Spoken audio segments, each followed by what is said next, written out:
Commodity 10 बजे 10 minute में आपका स्वागत है। सबसे पहले बात एग्री कमोडिटी की टॉप 10 खबरों के साथ किस तरह का एक्शन एग्री कमोडिटी मार्केट में दिख रहा है। शुरुआत जीरे से करेंगे। जीरे के जो बुआई के नंबर आ रहे हैं, गुजरात में पिछले सीजन से 103% ज़्यादा एरिया में बुआई हुई है।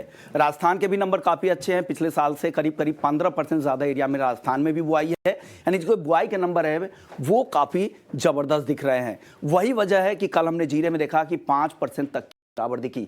दूसरी खबर धनिया की अगर बात करें तो यहां पर स्विंग कम है। हल्दी की बात करें तो नई फसल की आवक से पहले यहां पर लोग खरीदार गायब दिख रहे हैं, उसका दबाव यहां पर दिख रहा है। तो 3 मसालों के काउंटर जहां पर कल काफी गिरावट दिखी, आज धीमी शुरुआत हुई है।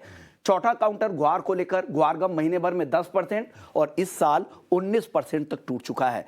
वहीं ग्वार सीड की बात करें, आवक का दबाव है, हाजिर मांग कमजोर है, 15 दिनों तक ये दबाव जारी रह सकता है। कैस्टर की बात करें तो हाजिर मांग कमजोर है। कल सारे ही एग्री काउंटर में सिर्फ यही एक काउंटर था जहां तेजी दिखी थी। सनफ्लावर ऑयल दायरे में कारोबार कर रहा है, 840 के आसपास एनसीडीएक्स पर सनफ्लावर ऑयल फ्यूचर्स का वायदा ट्रेड कर रहा है। कॉटन और सीड्स में जो गिरावट आ रही है उसका दबाव यहां पर कॉटन केक पर भी दिख रही है, ये भी लगातार कमजोर होता जा रहा है। कॉटन को लेकर रिपोर्ट ये है कि ग्लोबल उत्पादन लगातार दूसरे साल खपत से, कंजम्पशन से ज्यादा रहने का अनुमान है, उसका दबाव कॉटन कीमतों पर भी है। मेंथा की बात करें तो बाजार में जो कम होते सप्लाई यहाँ पर सपोर्ट मिल रहा है, तो जो कमजोरी भी आई है बहुत ज्यादा नहीं है, एक दायरे में फंसा हुआ है क्योंकि सप्लाई कमजोर है, उससे यहाँ पर फायदा मिल रहा है। तो ये टॉप 10 खबरें आपके लिए है। लेकिन चलिए अपने मेहमान को भी इंट्रोड्यूस करते हैं। हमारे साथ रवि देवरा हैं कुंवर ग्रुप से। रवि जी, बहुत बहुत शुक्रिया, आपने वक्त निकाला। सबसे पहला सवाल जीरे पर भी होगा। सर, जीरे में आपके स्टेट से काफ़ी ज़बरदस्त स्विंग के नंबर आ रहे हैं। जो 18 दिसंबर के तक के जो स्विंग के जो नंबर हैं वो 103% ज़्यादा है। क्या लग रहा है जीरे में आज के दिन भी, इंट्राडे में भी इस तरह का दबाव जारी रह सकता है? क्या सलाह है जीरे में? जरूर से वॉलेटिलिटी दिख सकती है। नियर टर्म में जो 37,000 का लो लगे उसके बाद एक अच्छी रिकवरी वहां पे देखने को मिली थी, बट वो सारी रिकवरी वाइप आउट हो चुके हैं। पर्टिकुलर लग रहा है कि इस हिसाब से थोड़ा दबाव है वो बन सकता है। पर्टिकुलर हमने 48,000 से इंडिकेट किया था ऑलरेडी, एंड आई थिंक नीचे सपोर्ट भी काफी अहम है। 36,000 का एक अच्छा सपोर्ट जीरे के करंट जनवरी कॉन्ट्रैक्ट में है, तो मुझे लग रहा है कि अगर ये 30,000 के करीब मिले तो वहां पे सेल ना करें। अगर 37,200 37,500 करीब मिल जाता है तो मेरे हिसाब से एक अच्छी अपॉर्चुनिटी रहेगी सेलिंग के लिए। एंड स्टॉप लॉस आप 37,800 का लगा सकते हैं, डाउन साइड 36,000 तक के टारगेट के लिए वेट कर सकते हैं। तो जीरा वैसे एक दबाव में ही रहेगा। मुझे लग रहा है कि क्योंकि लास्ट ईयर के प्राइसेस काफी अच्छे चले थे, तो इस साल थोड़ा वहां पे ये रुकावट के साथ ही कारोबार देखने को मिल सकता है। यानी रवि जी का मानना है कि 36,000 के आसपास सेल मत करें, इसे ऊपर जाने दे। जब रिकवरी आएगी तो 37,500 के आसपास यहां पर शॉर्ट पोजीशन आप बना सकते हैं। हल्दी की बात कर लेते हैं। नई फसल से पहले यहां पर लोग खरीदारी से बच रहे हैं, अराइवल्स का प्रेशर आ सकता है। इस चिंता में क्या लग रहा है, हल्दी की चाल कैसी दिख रही है आपको?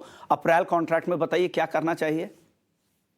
अप्रैल कॉन्ट्रैक्ट में बस यही है, आप अगले 10-15 दिन एक्सपोर्ट सेंटिमेंट सबड्यूड रहेंगे। ग्लोबली छुट्टियां, इस हिसाब से मुझे नहीं लग रहा है कि कोई वहां पे कोई बड़ा उछाल होगा, क्योंकि सप्लाई या दोनों साइड वहां पे वेल बैलेंस्ड है। तो आई थिंक 14,450 14,480 के करीब बेच के चले। स्टॉप लॉस लगा है 14,600 का, और एक डाउन साइड आपको 14,100 तक दिख सकती है। धनिया आपकी टॉप पिक भी है आज के लिए। क्या लग रहा है, धनिया के स्विंग के नंबर तो कम है, हालांकि बाकी मसालों के साथ कमजोर थोड़ा ये भी हो गया है, लेकिन क्या लग रहा है आपको 7,200 250 7,250 के आसपास अच्छा बेट होगा? धनिया आज खरीद कर जाना चाहिए?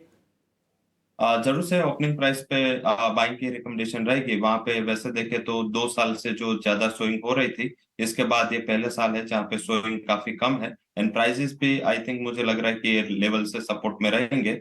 7,270 का एक स्टॉप लॉस लगा कि आप जनवरी कॉन्ट्रैक्ट बाय कर सकते हैं। टारगेट रहेगा 7,480। मुझे लग रहा है कि ये कमोडिटी में एक अच्छी उछाल आपको 1 से 2 ट्रेडिंग सेशन में आती हुई दिख सकती है। ओके, 7,480 के टारगेट के लिए करंट मार्केट प्राइस पर ही खरीदने की सलाह रवि जी की तरफ से। अब कॉटन केक की बात कर लेते हैं। रवि जी, यहाँ पर लग रहा है जो रिपोर्ट है, लगातार दूसरे साल जो ग्लोबल डिमांड है उसके मुकाबले सप्लाई यानी उत्पादन इस साल भी ज्यादा रहने का अनुमान लगाया जा रहा है। ऐसे में क्या लग रहा है, कॉटन केक पर भी दबाव दिखेगा?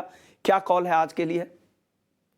जरूर से आपने राइटली पॉइंट आउट किया। इसका प्रभाव है कॉटन पे काफी पड़ रहा है। इन पर्टिकुलर सप्लाई ज्यादा है, साथ में चाइना पे अभी लेवल नहीं है। बट मुझे लग रहा है कि कपास खली में थोड़े फंडामेंटल अलग है, क्योंकि सीजनलिटी ऑन हो चुके हैं। इन पर्टिकुलर लास्ट ईयर जो जिनिंग कैपेसिटी है वो उसने 40% ही वर्क किया था।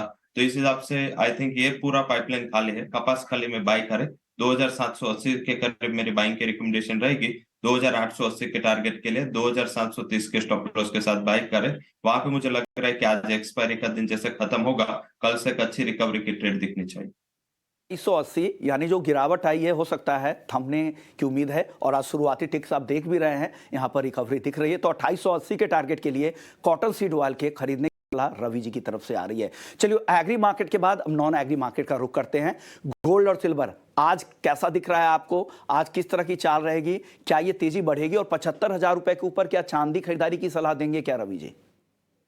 गोल्ड काफी सबड्यूड है, क्योंकि वहां पे देखे तो इंटरनेशनल क्यूज काफी साइलेंट है। आज शाम को कंज्यूमर कॉन्फिडेंस के यूएस के डेटा है, बट अभी देखे तो मार्केट वैसे होल्ड मोड में जा चुका है। मुझे नहीं लग रहा वहां पे कुछ वॉलेटिलिटी होगी। हालांकि सिल्वर में मेरा मानना है कि ये तेजी जारी रह सकती है। वहां पे फर्म ट्रेड है। आई थिंक 74,800 तक कुछ वॉलेटिलिटी में आप बाय कर सकते हैं। 74,320 के स्टॉप लॉस के साथ मुझे लग रहा है कि एक बार प्राइसेस 75,680 तक जा सकते हैं। तो एक लिमिटेड अपसाइड के लिए बाय एंड डिप्स का स्ट्रेटेजी सिल्वर में रख सकते हैं। लिमिटेड अपसाइड के लिए यहाँ पे खरीदारी की सलाह है रवि जी की तरफ से। अब चलिए अब बात कर लेते हैं कच्चे तेल की, जहां पर रेड सी से लाल सागर से जिस तरह के ट्रांसपोर्टेशन की दिक्कत आ रही है उससे यहाँ पर सपोर्ट मिल रहा है। $79 के ऊपर ब्रेंट क्रूड का भाव जा चुका है। एमसीएक्स पर ट्रेड करना हो उनके लिए क्या सलाह है रवि जी? मेरे हिसाब से ऑप्शन का इस्तेमाल करें। वैसे रेड सी वाला न्यूज नेगेटिव है, हालांकि सामने जो कोविड केसेस बढ़ रहे हैं इस हिसाब से अगर कुछ मीन्स के टूरिज्म एक्टिविटीज में कुछ ये मीन्स के फेस्टिविटी में सबड्यूडनेस दिखी और लोअर डिमांड दिखी, तो मेरे हिसाब से वहां पे थोड़े सेंटिमेंट नेगेटिव हो सकते हैं। हालांकि अभी भी मुझे लग रहा है कि 6200 के कॉल ऑप्शन से ट्राई करें, करंट रेट पे बाय करें जनवरी फ्यूचर। स्टॉप लॉस लगाए, एक छोटा स्टॉप लॉस होगा, वो होगा 200 का, एंड टारगेट होगा 360 का। तो मुझे लग रहा है कि डायरेक्ट अप्रोच ना करें, वहां पे कॉल ऑप्शन से आप लॉन्ग प्ले कर सकते हैं। एक लिमिटेड अपसाइड 6250 तक दिख सकती है। चलिए अब बात कर लेते हैं बेस मेटल्स की। बेस मेटल्स की अगर आप चाल यहाँ पर देखें तो बेस मेटल्स में आज शुरुआती जो टिक्स आ रहे हैं वो बहुत ही दायरे में ही दिख रहा है। क्या लग रहा है आगे आज दिन के दौरान कहां पर दाव लगाना चाहिए? क्या खरीदे क्या बेचे रवि जी मेटल्स में? कल के जो काफी ग्लोबल फंड हाउसेस ने बेस मेटल में अपना आउटलुक अपग्रेड किया था, और उसके बाद एक अच्छी रिकवरी बेस मेटल में लौटी है। मुझे लग रहा है कि वहां पे रिकवरी प्ले करनी चाहिए। डॉलर इंडेक्स पे नीचे है, बॉन्ड यील्ड्स पे नीचे है, इससे इकोनॉमिक एक्टिविटीज को बूस्ट मिलेगा। तो आई थिंक कॉपर जिंक दोनों में बाइंग की रिकमेंडेशन रहेगी। कॉपर में 725 के करीब बाय करे, स्टॉप लॉस लगाए 719 का, टारगेट रहेगा 735 तक। और जिंक में बाय करे 227 के करीब प्राइस चल रहे, बाय करे, स्टॉप लॉस लगाए 225-20, 230 तक के लेवल की उम्मीद करनी चाहिए। तो मुझे लग रहा है कि कॉपर एंड जिंक में रिकवरी सस्टेन हो सकती है। कॉपर और जिंक यहां पर रिकवरी सस्टेन होती दिख रही है। 735 का टारगेट कॉपर में रवि जी की तरफ से आ रही है। शुक्रिया रवि जी, आपने वक्त निकाला हमारे दर्शकों को एग्री मार्केट के साथ साथ नॉन एग्री मार्केट का पूरा आउटलुक समझा दिया। लेकिन 11:30 पर मुनाफे की मंडी में हम आपके लिए बेहद ही खास शो लेकर आने वाले हैं। सनफ्लावर पर लेकर हेजर्स नहीं रहे दुखी, क्योंकि है ना सूरजमुखी, क्योंकि क्रूड सनफ्लावर रॉयल का फ्यूचर कॉन्ट्रैक्ट अब हेजर्स के मौजूद है। ऐसा मैं इसलिए कह रहा हूं कि पाम अब जो यहाँ पर इमेज में देख रहे हैं, पाम हो चाहे वो सोया तेल हो, इसके साथ जो भाव का कॉरिलेशन सूरजमुखी के साथ होता है 93 से 96% तक रहता है। यानी उनके पास अगर बाकी विकल्प नहीं है तो वो सनफ्लावर फ्यूचर्स का कैसे इस्तेमाल करके अपने हेजिंग कर सकते हैं, प्राइस रिस्क मैनेजमेंट करते हैं, पूरी डिटेल लेकर आएंगे। हमारे साथ दो खास मेहमान भी होंगे। संदीप बजोरिया होंगे, सनबिल ऑयल के सीईओ हैं, और साथ ही जीजीएन रिसर्च से हमारे साथ एक और मेहमान होंगे। उन दोनों मेहमान आपको हेजिंग के बारे में तमाम जानकारी देंगे। तो इस खास पेशकश में फिलहाल इतना ही।